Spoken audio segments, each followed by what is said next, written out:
You are about to witness a global movement. The medical system has failed us.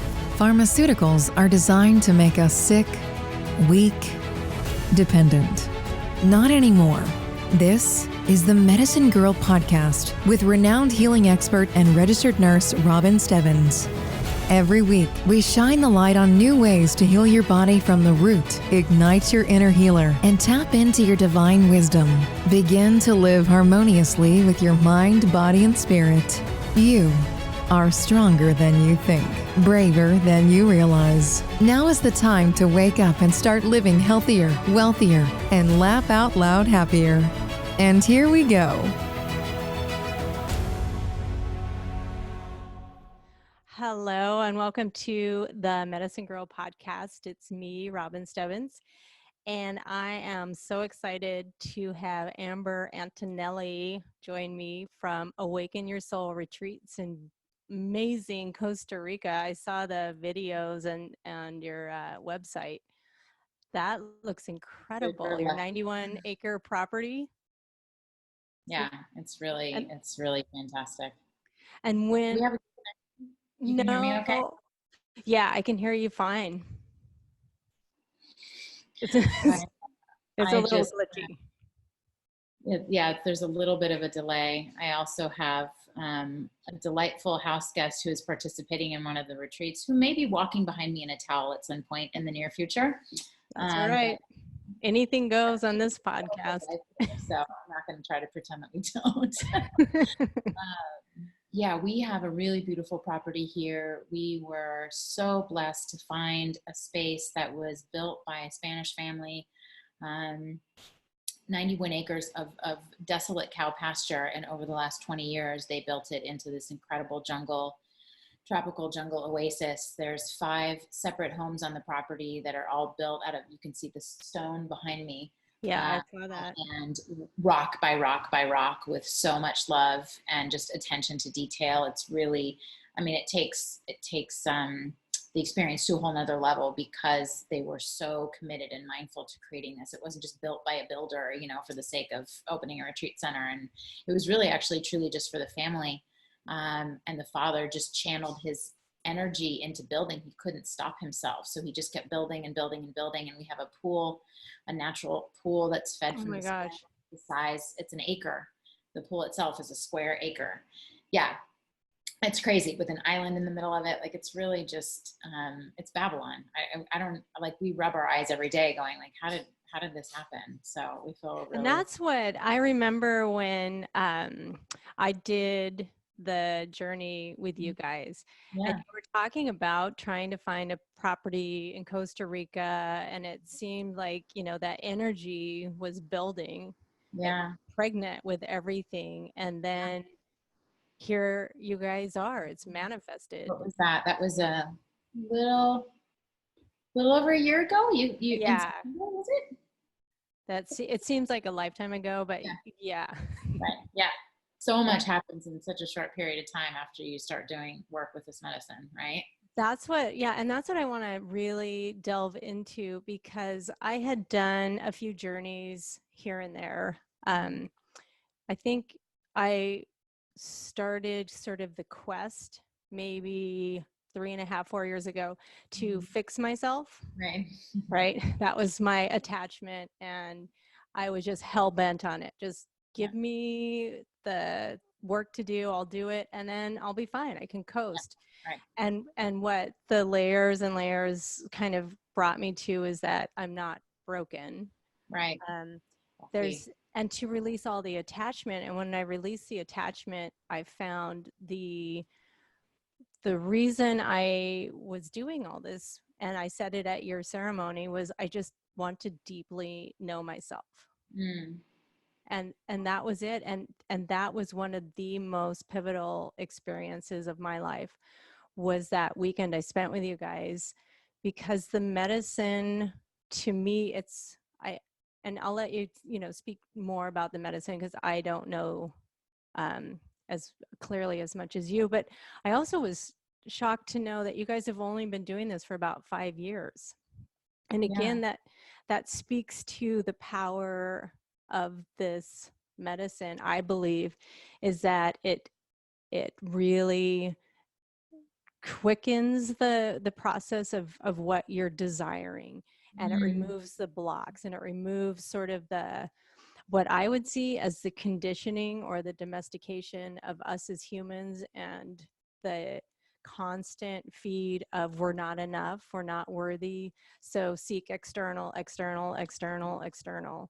And again, that's why I started doing this work, was because I wanted an external fix, and it pointed me inward to myself and the ability to serve now with my patients and other people without all the distractions of everything else that was going on in my life. So can you just start, how did you even get into this work? You're a chef and your food is incredible. That's another modality of healing. Yeah, absolutely. And one that we take very seriously here too, in tandem with the medicine. But yeah, I was a professional chef for, God, two and a half decades almost, and started doing medicine work about 10 years ago to fix myself. I was always a nomad, and wherever I went, there I was. And so, there was a point when I realized, like, okay, something is happening from within. It's not my external environment. But I also was in relationship with a very codependent relationship, which focusing on the other person who was way more broken than I was, of course, allowed me the opportunity to not look at me. So 10 years ago, discovering ayahuasca, and then working, with just starting to elevate my consciousness, that's actually where my true style of cooking was born. I mean, I cooked professionally for a very long time, but I had never really tapped into who I was as a chef, who I was, what my identity was, or philosophy, I would say, not identity, what my philosophy was around that. And connecting with ayahuasca really connected me to food in a way that I had never known, and connected me to me in a way that I had never known. And, gave me the opportunity to really start looking at who I was, and looking at the quality of my relationship. And of course, Anthony was my partner at the time. This was, we've been together for, it'll be 13 years in May. I had a habit of picking partners and friends that were way more broken than me, so that I didn't have to do my own work. And, I have plenty of trauma in my young childhood life, but by comparison, there's no really, really deep trauma of, like, really, really deep abuse of any sort. I mean, there's definitely some, but in a much, I would say, insidious way, in a way that it's a little bit harder to see than a lot of the people that come to do this work. A lot of people that are riddled with addiction, or, tons of trauma and PTSD. But like right now, for example, we have a group of 8 people, and none of them have really significant of any of those things I just mentioned. They're just looking to elevate their consciousness and really get to know themselves, and I think you really hit the nail right on the head with that one. We're not broken. Yeah. And even, and to that end, those of, it's when we suffer dramatic trauma, it's so easy to be able to say, here's the trauma, let's fix it. But when it's that, like, it's turned down and it's just this low hum in the background, you feel like something's sort of, nebulous, not quite right. Yeah. But you can't put a finger on it, and no one's really going to say, hey, you really should work on yourself, because things are going okay. Yeah. Especially, and I did the same thing. I was with partners that did a lot worse than I did. So by comparison, I'm doing pretty good. I've got a job, but there wasn't the joy. I didn't know myself in truth. I didn't know I was love. I felt like people could take things away from me. People could take love away from me or give it to me. I didn't realize I could start living a more vibrant, beautiful life until I started the work. Yeah. Yeah. I mean, the crux of it is is unconditional self-love. I mean, really, ultimately, that's the key to everything, because when we have that for ourselves, we're able to express that to the world, and we're able to extend that to the people in our lives who have hurt us, who have shamed us, who have, you know, done us wrong or done us a favor, depending on how you look at it, you know. So that's a whole nother layer. But you just to sort of finish the I guess question initially. So, you know, after working with the ayahuasca, I went back to my chef career in a whole new way, you know, really paying attention to where the food was sourced from, and how it made people feel, and going more plant leaning, not necessarily plant-based. And so my initial awakening process was really through my food. And I did work on myself, of course, but shortly thereafter, you know, starting to work with ayahuasca, I plunged myself into a very, very busy business. And I did that whole thing again, where I got lost in the business and I lost, you know, pieces of myself. Throughout that time, my husband, Anthony, discovered Iboga, and, you know, he had, you know, extreme trauma as a child, and ayahuasca opened a doorway for him, but it didn't quite do it. And one day he was given the opportunity to join a friend down here in Costa Rica, and he came, and a week later he came home a different person, and was called 2 weeks later to go back to this retreat and begin working as as an assistant, or, you know, he was training. He was also just a house manager. He's like, you know, I'll scrub toilets, I'll do whatever. Right. Which is kind of funny, because Anthony does not scrub toilets. That is absolutely, but he was like, I'll do whatever it takes. And so that started, I would say, probably 3 to 4 years or so of him going back and forth from Costa Rica, and then he moved into another retreat center that opened up, and then he became partners with them. And in 2017, I came down and worked in the retreat with him. And initially it was because I wanted to be closer to him. I was winding down, you know, needing to manage my culinary business on a consistent basis. It was still operating, but I really was not wanting to cook anymore. My heart was just not in it. Even though I loved what we did, I personally needed something more, and I didn't know what that was. And so came down to work in the retreat in the kitchen. And then, you know, fast forward a few months, you know, anytime you commit to working in this kind of environment, it is like the fast track to healing. Like you get, Yes. You get, yeah, you know how it goes. You know, when you commit to being willing to clear your own energy field so you can begin to hold space for other people, you get the hard squeeze, so to speak, you know, and especially with this medicine, because Iboga is really powerful. And so it takes you on an initiation of its own. And so before I knew it, I was not in the kitchen. I was assisting in the ceremonies. And then Anthony and I just started doing our own pop-up retreats here and there. So he's been working with the medicine for 7 years. I have been working with it as a participant for 6 years, but as a practitioner for 3. And, you know, it's not a very long time in the scheme of things. You know, I have been working with people and healing through food for a very, very long time. And I feel like there's something, this is a natural state for me. This is a very natural space to be in. I mean, I have 25 years in the hospitality business, so running a retreat is, you know, obviously in the hospitality genre, but there's something about just being there to help people understand themselves on a deeper level that comes very naturally to me. Anthony and I don't consider ourselves to be the healers. We're a conduit. You know, we create the space and we allow people to walk into their own power. And that's really where I think. And I want to say and speak to that. I think it's really important to realize, you know, a shaman can come in any shape and size. I think it's a quote I heard from A Course in Miracles said that if you're a healer and you're getting tired and it's draining you, you're coming at it from the wrong angle. You think you're doing the healing. Right. You're not doing the healing. It's coming through you. So the cleaner that you can be as a conduit, the better. But I also want to say, like, from a personal experience that I had with you, I couldn't do this medicine on my own or with a friend that we just, got this stuff online and tried to go for it.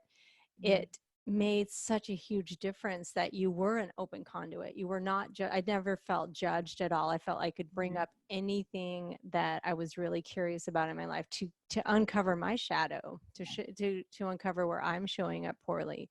So when you have somebody that's open, like you guys were, it makes a huge, huge difference. So, I mean, I agree with you that you are a conduit, but you guys really did open the doors for me for the medicine to do what it can do. It has the potential to do that. Yeah. Well, thank you for saying that.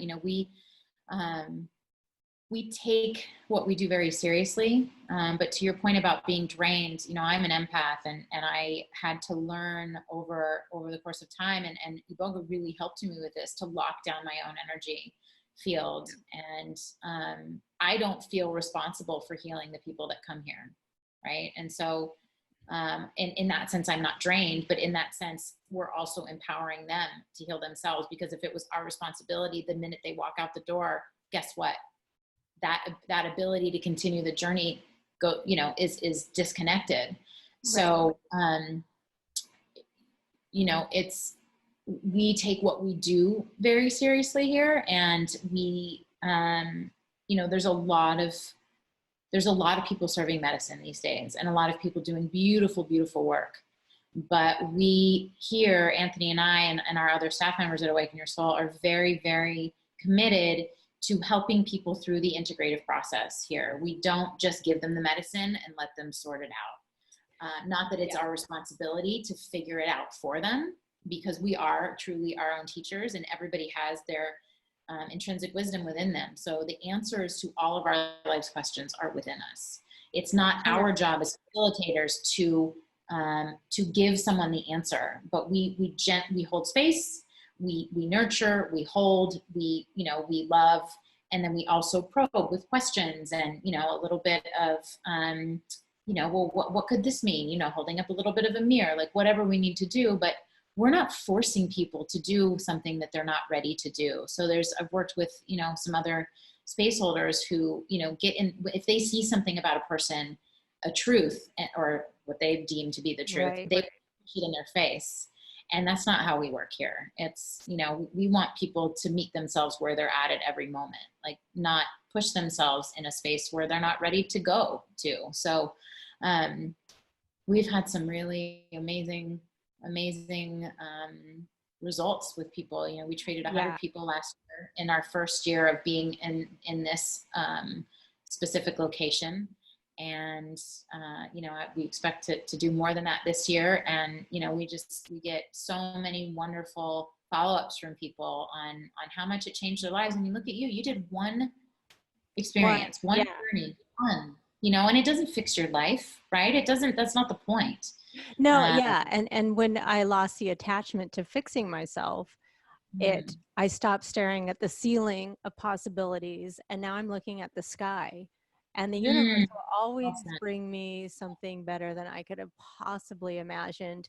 And and if I would have spelled out like, okay, Amber, here's what I want to get out of this Iboga journey, and here's all of the issues that are plaguing me, it would have ruined it.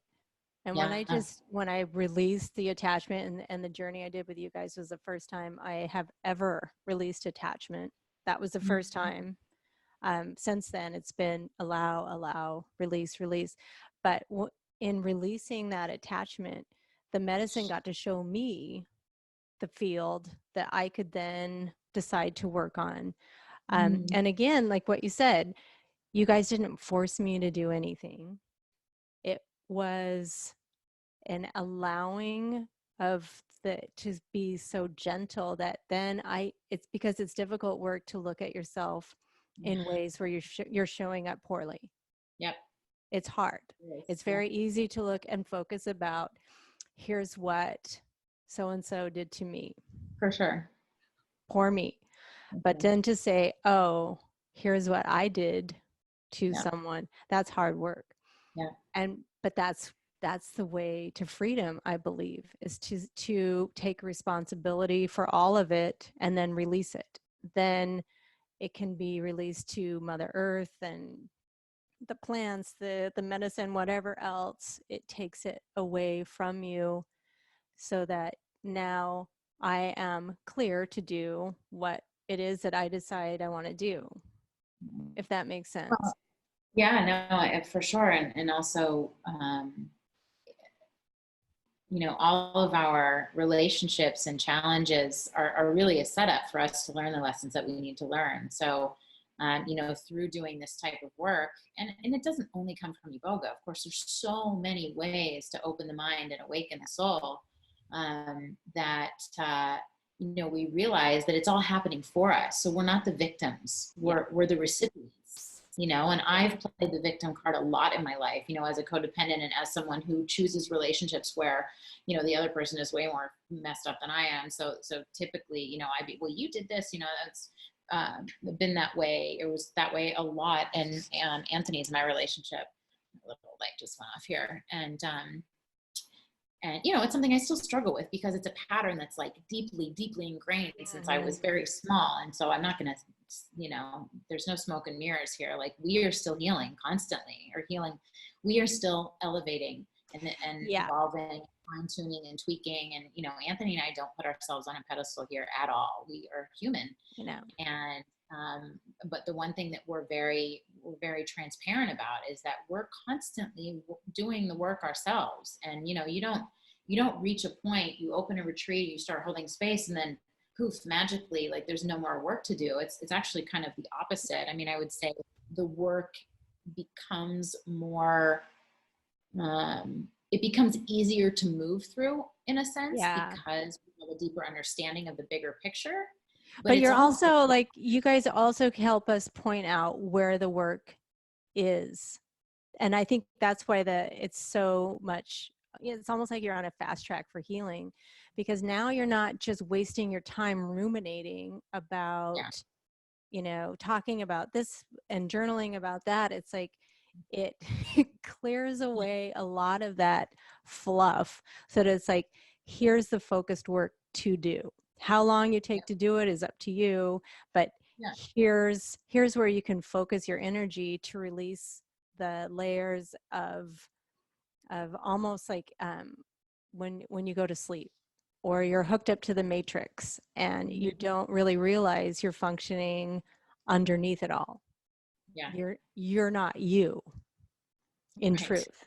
You know, you're the one that's in an abusive relationship, or you're the one that's just, you know, I'm a single mom, I'm a divorcee, you know, whatever labels and labels I was under. And thinking I'm spiritually awake. And that's how asleep I was. I was thinking I'm spiritually awake because of, in comparison to everything else. You know? And but I wanted to know myself in truth. I wanted to know myself more deeply, and to see myself in truth. I am unconditional love. And then that's, again, multifaceted. I can go on and work on that infinitely if that's my desire, but it concentrates the work in a way that's laser focused on seeing who you truly are.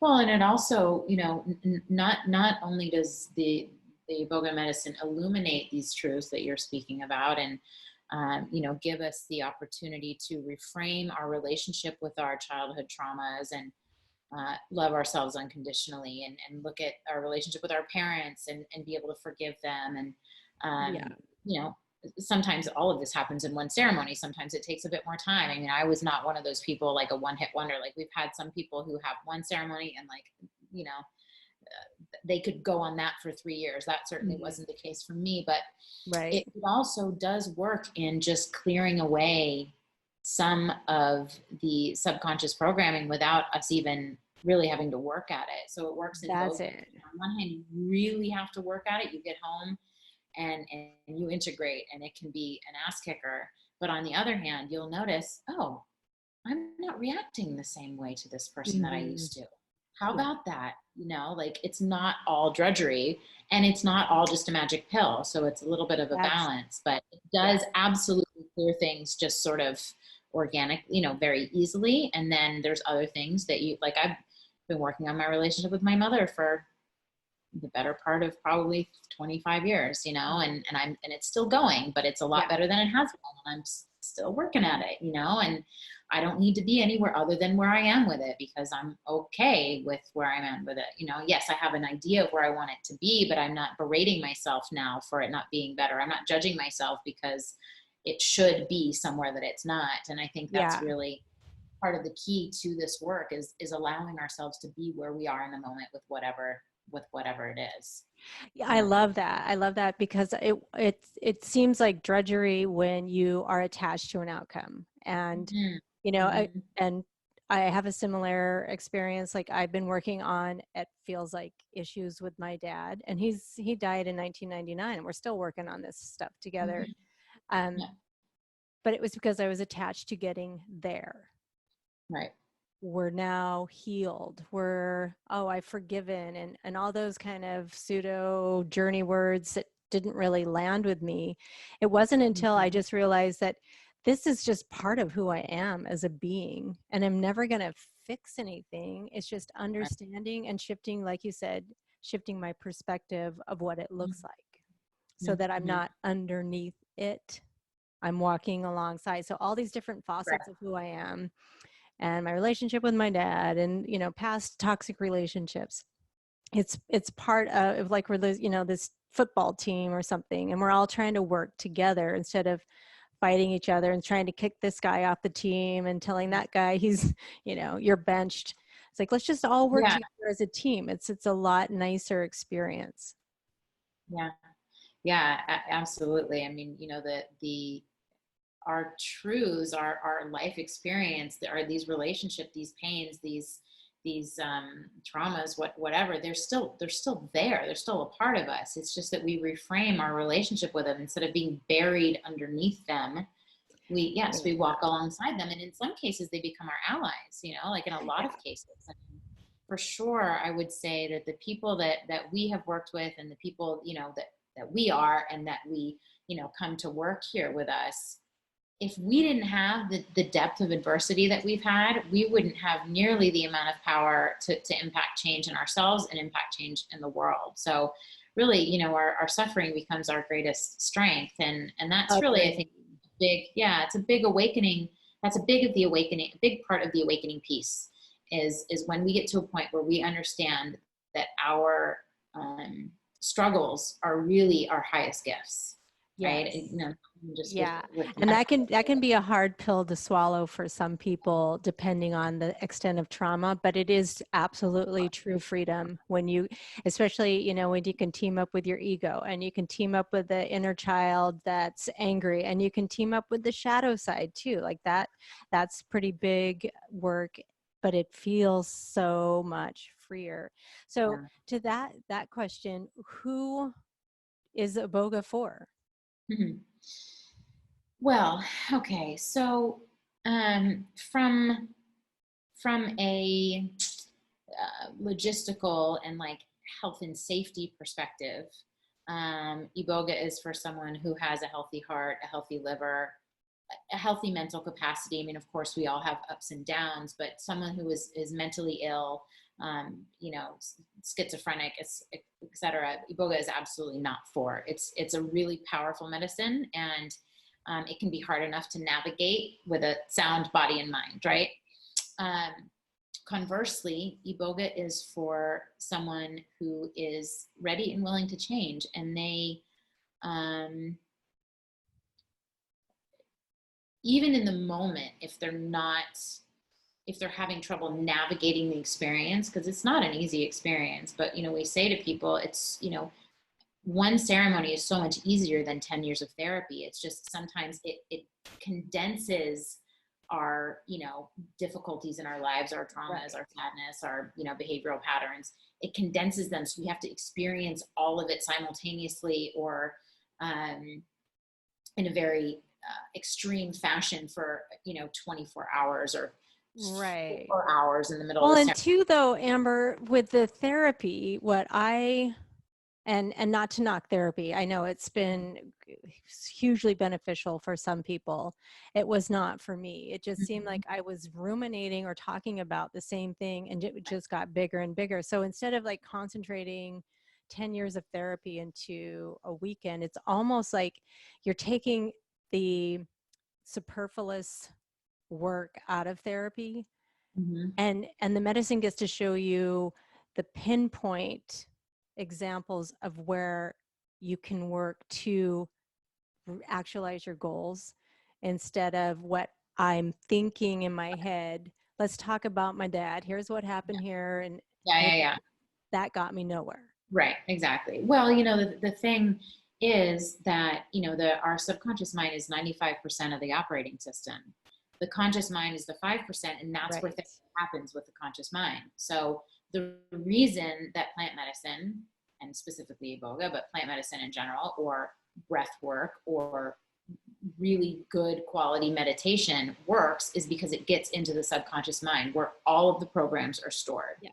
And so when I say 10 years of therapy, I mean that in sort of a pejorative sense, that like what we could work on to heal for 10 years, maybe a lifetime that we never actually get to, it manifests in a very, very short period of time, because we hack into the subconscious and we're shown truths that we did, like what's really underneath that relationship with your father, like what are all the gifts, what are all of the lessons, not what he did, what I did, what she said, what they did.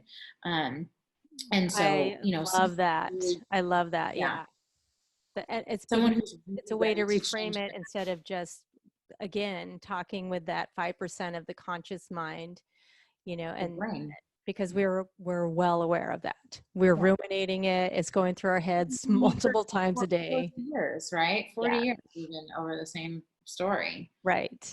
And we're under the story. And so to become the storyteller, so that I'm not the victim, I'm not still trying to get you to feel sorry for me or to see me as this type of person, so I don't have to live my best life because look what happened to me. Right, exactly. It takes that story away. Power, right? Yeah, and us when we're stuck in that story, because as long as the story is running the show, then we don't actually really have to show up. Exactly. Yeah, and I think I love that, because I think that's why we're here, to show up authentically, and however that gets to express itself is beautiful.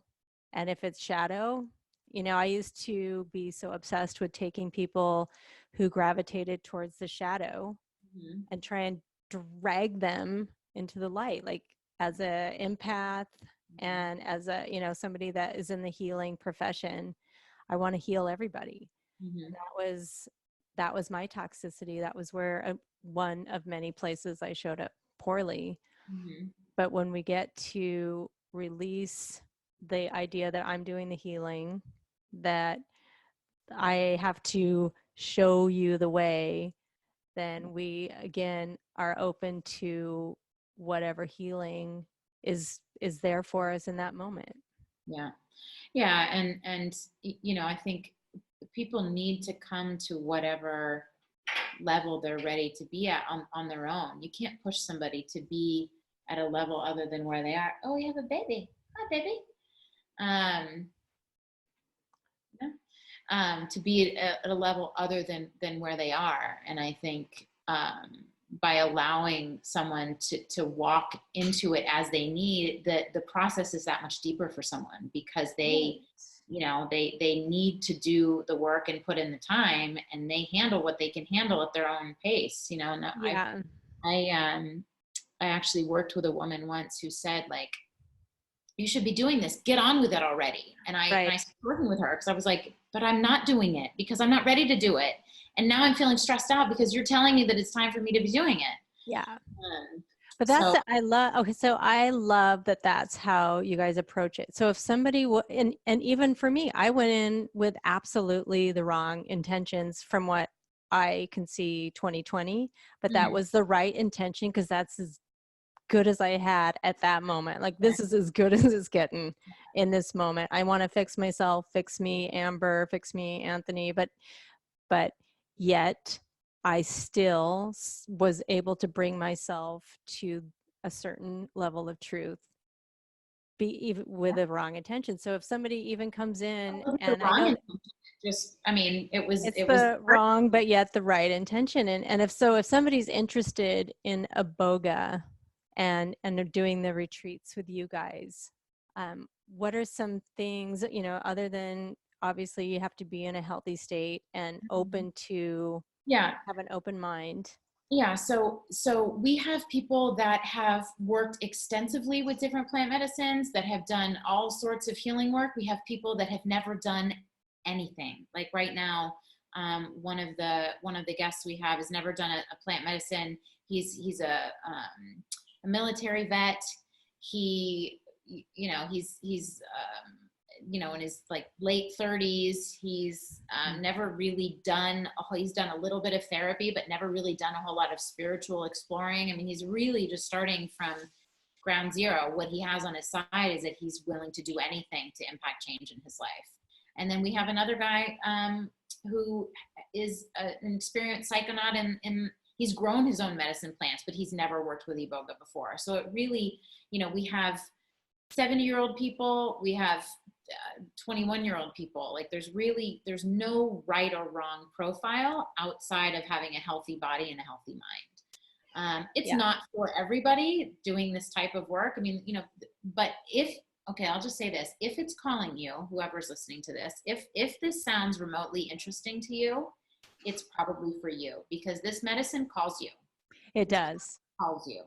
And, it may not be the right time for you, but maybe 10 years down the road, it's the right time for you. Maybe a year from now, it's the right time for you. Mm-hmm. And what I will say is that anybody is ready to impact change in their lives, and they are able to trust this process, then they will get the healing that they're looking for. I mean, you don't have to have any particular background in healing. I mean, yes, the more healing you've done, maybe the quicker the arc happens in a certain way. But we've had people that have never done anything who, like, the lights went on for them, and like their life has been different ever since. So there's really no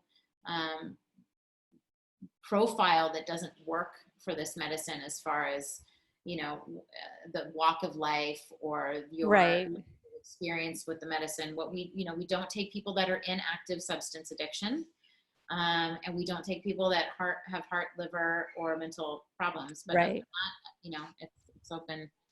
So it's almost, and I totally agree. The medicine definitely speaks to you. And I had that same experience. It was no, thank you. I had no desire to do it whatsoever.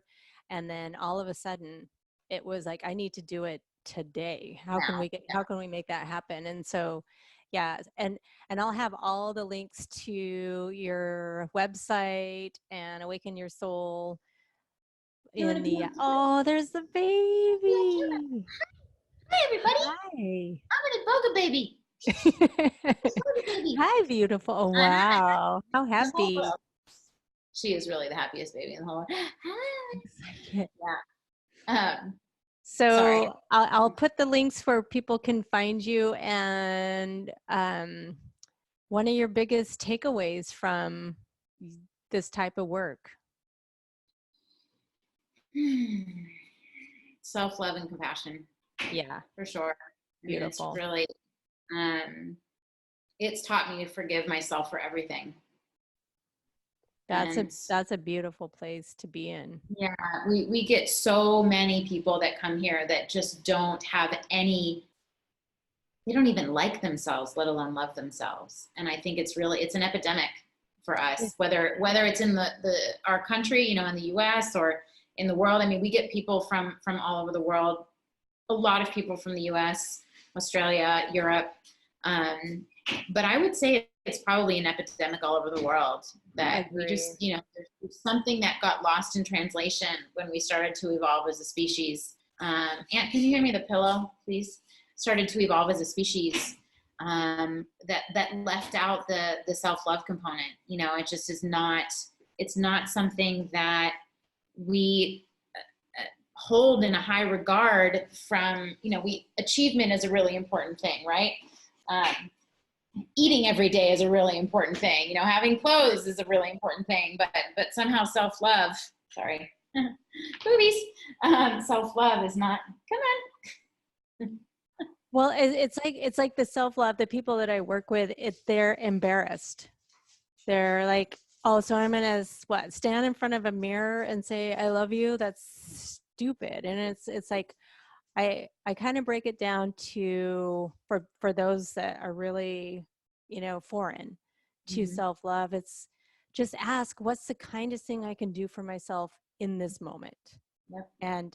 And then start working from there, and never speak to yourself the way that you would, speak to, let's say, I said that wrong, but don't ever talk to yourself the way you would say a toddler, or talk to yourself the way you would talk to your 3-year-old self.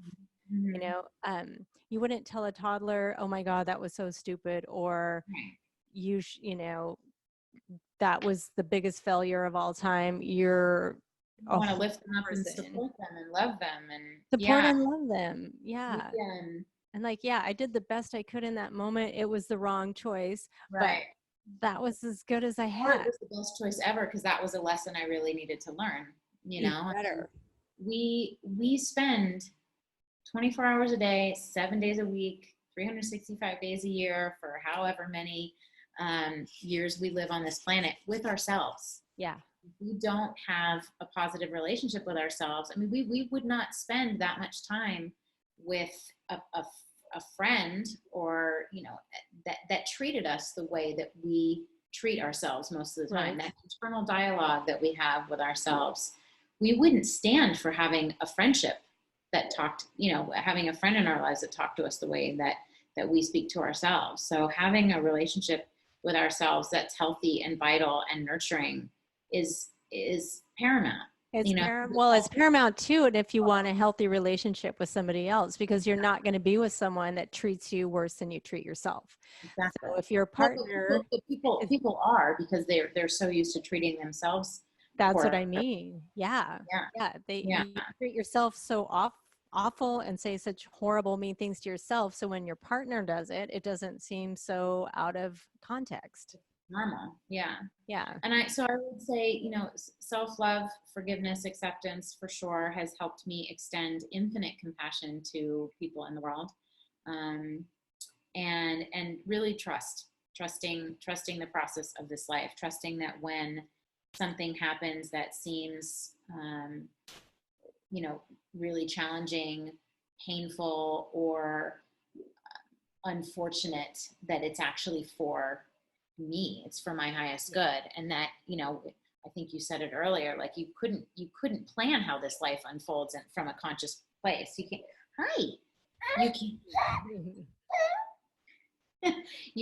I couldn't have planned my life to turn out the way that it did. It just had to naturally unfold that way. And fortunately, I'm so glad I did not, I'm not the architect of my life, because it would be so much smaller and not as amazing as it's unfolding. Totally. And the more and more I love myself, again, it's not there's an infinite depth to be able to love and support yourself. And I'm on the journey.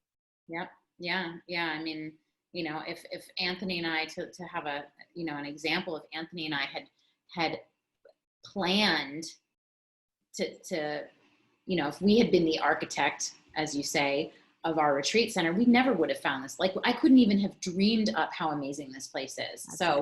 That's why if you just get out of the way and you allow yourself to be in the flow of the universe, even when the times get shitty, you will always you will always be held, and the safety net will always catch you as long as you trust the flow of life. So that's the trick, though. Love and trusting the flow of life, I would say, are my two biggest lessons that Iboga has taught me, and will continue to teach me over and over and over again when I forget, because I forget, Yeah, we do. The car breaks down, I'm like, swearing and really upset, and oh my God, $5,000 later, and then I realize, there's a higher purpose to it all. So and the other thing I would say for sure that this work has taught me is how beautiful people are. We get people that come here with all of their wounds, all of their stuff hanging out all over the place, you know, like ugly crying all over the place. And we see so much beauty here. And, you know, we run into people in the grocery store that are just having a bad day, and we're like, you know, watch where you're going. You know, we flip people off, or we're angry, and, you know, we just don't have any compassion for what they might be experiencing. And, you know, people come here in their rawest, most vulnerable state. And I'm always humbled at how much I love people, you know, how wonderful people are really when they give themselves permission to show their truth. Right. And that's, I mean, it's like the Iboga sisters and the Iboga brothers. When you see a person's soul, you will love them forever. And these people that you come in contact with, you know, when you're first getting there and everyone's kind of got their facades up and, you know, the walls up, I'm always curious, like what's underneath that. And then when you get to see the soul, every soul is beautiful. Every soul is incredible. And everyone's forgiven for everything. Exactly. And you know that we're all just doing the absolute best that we can in that moment. Sometimes it's not enough for the other person, and we're really sorry, but it's the best that we could do, you know? That's all I got. Yeah. And giving people that compassion. And I think that's what the medicine's done for me, is really shown that I can have compassion for everyone. Yeah. Even the ones that I have yelled at in traffic. It's like, oh, and even the ones that have hurt you beyond belief. And that doesn't even mean that you have to have them in your life, you know? That doesn't. No, you can still love them and have compassion and understanding for their experience. It does not mean that you need to be involved with them. You know, boundaries. Exactly. It's compassion with boundaries. I can love you from a distance, but I still love you. I still love you. I'm not harboring anything. I'm not carrying a weight around. I don't have all this stuff that, you know, all this baggage and luggage because I'm harboring resentment that you may not even be aware of. It shows that we're all these beautiful lights and these beautiful souls expressing it in all sorts of different ways. Yeah, totally. So true. I mean, you know, 7.5 billion people are we, right, on this planet? 7.5 billion beautiful unique souls that have their own story to tell and their own journey to walk. And, you know, for some people, this is a lifetime to do this type of work. And for some people, it's not, and that's okay. But if this is something that is interesting, then, you know, this is a tool that is here for us, you know, and there's a lot of ways. You don't just have to come and work with Awaken Your Soul. Like there's other ways to experience this medicine. But, you know, we love what we do. We feel like we're really good at it. Like we really are good at it. Yes, I can attest to that first. Space. We're really good at what we do, and we have a beautiful, beautiful facility. And it's so wonderful to see the before and after for people, you know. I mean, that's true. And the retreat is really, it's 25% of the work. You go home and the rest gets started, you know. Your life I saw that. But it's a really beautiful week. And, you know, you get the time to unplug, you get the time to do yoga and breath work, and you know, just be in nature and really discover who you are. And so we feel really honored to be able to serve this medicine. And we just love that we well, and you come back with that, what I call the Iboga clarity. It's like the mask is off and you look 10 years younger, you feel 100 years younger. 10 years, totally. Yeah, it's like you were been just like dragging all this stuff behind you, and you just untied that little button, untied the bow, and let all that stuff fall away. And it's just an incredible feeling. It's undescribable until you've just let all that go in a weekend. It's really freeing. It's really, really beautiful. And you know, there's no time that's too late, you know. I mean, 50 years old, it's not too late. No, it's not too late. And my mom is, she's not into plant medicines, but she's 87 and is awakening. Aww. So, and it's an amazing thing to see all that stuff, all those years that she was holding things, to just let that go, you know? So again, it can be for anyone. And I think too, what's interesting to note is that if somebody's, say, sober and doesn't want to do any kind of plant medicines, which I've worked with people like that, you can still sit in ceremony and get the vibration of the medicine without ingesting it at all. So they can still come to the retreat and experience that. Well, we don't take people that are not wanting to take the medicine, because it's truly, even though coming and being in this whole container is medicine in and of itself, Right. To really participate in this whole process, the medicine is an important piece of that. Although everything is optional. You know, we do have some people that come and do one ceremony, but not the second ceremony. Mm-hmm. Touch on that. You know, if someone's been in recovery for 20 years, for example, this is not a drug. Thank you for saying that. That was the other thing I wanted really to. Important to make the distinction. Yes. I'm not saying this to try to convince anybody. I'm just making the distinction between, you know, drugs are something that pharmaceutical companies make that are for a specific ailment and that have a myriad of side effects, right? They're poison to the body. The side effects are poison to the body.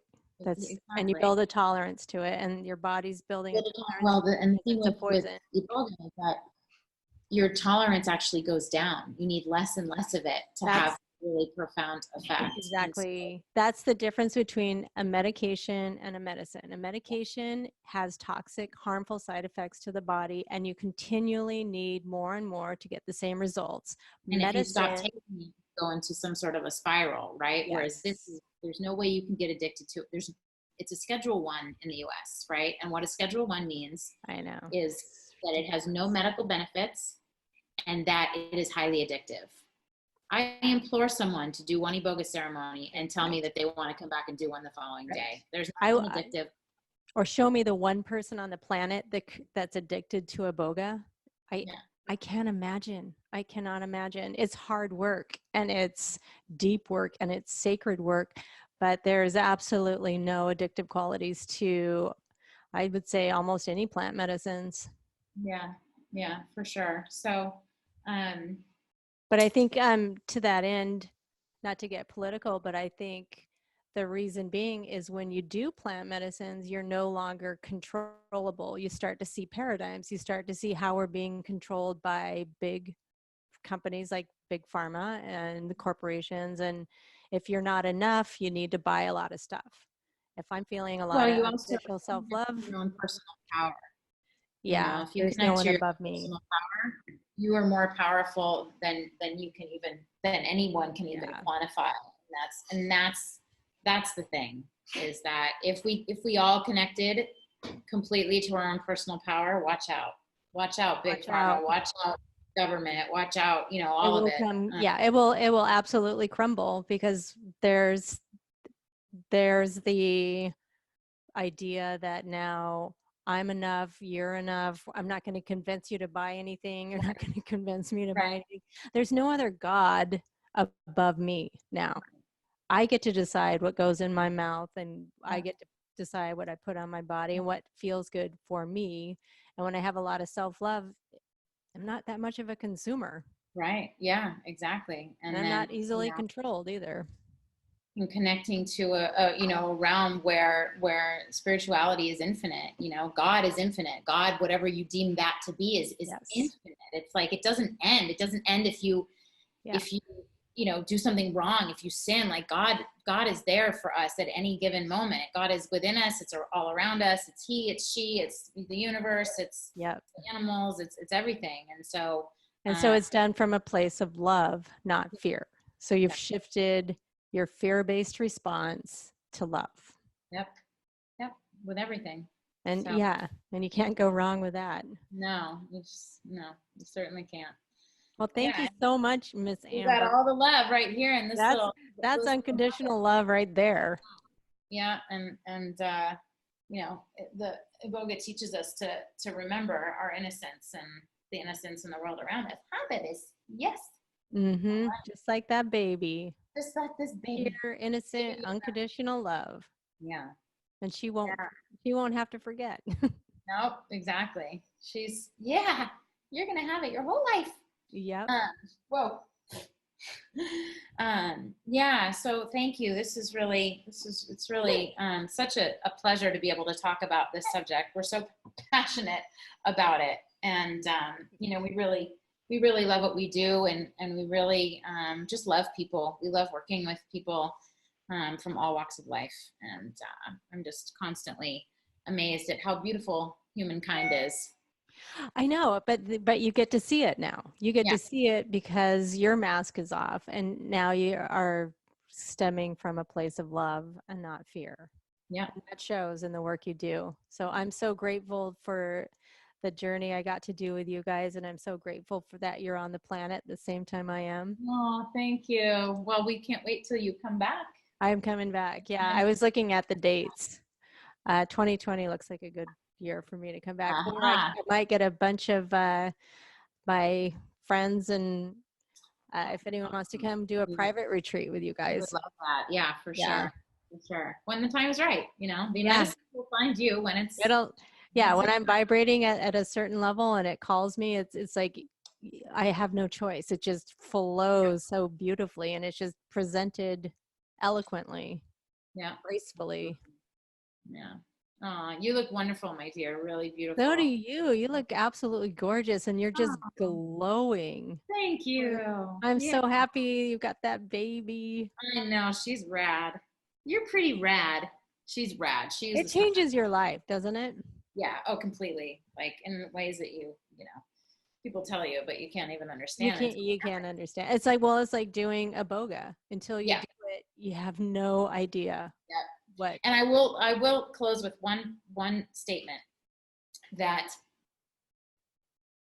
people all over the world have babies all the time, multiple babies. And I thought that giving birth and having a small person was the hardest thing I've ever done. And I've done a lot of plant medicine. So if you've had a baby, you can absolutely do iboga. Oh, definitely. Yeah.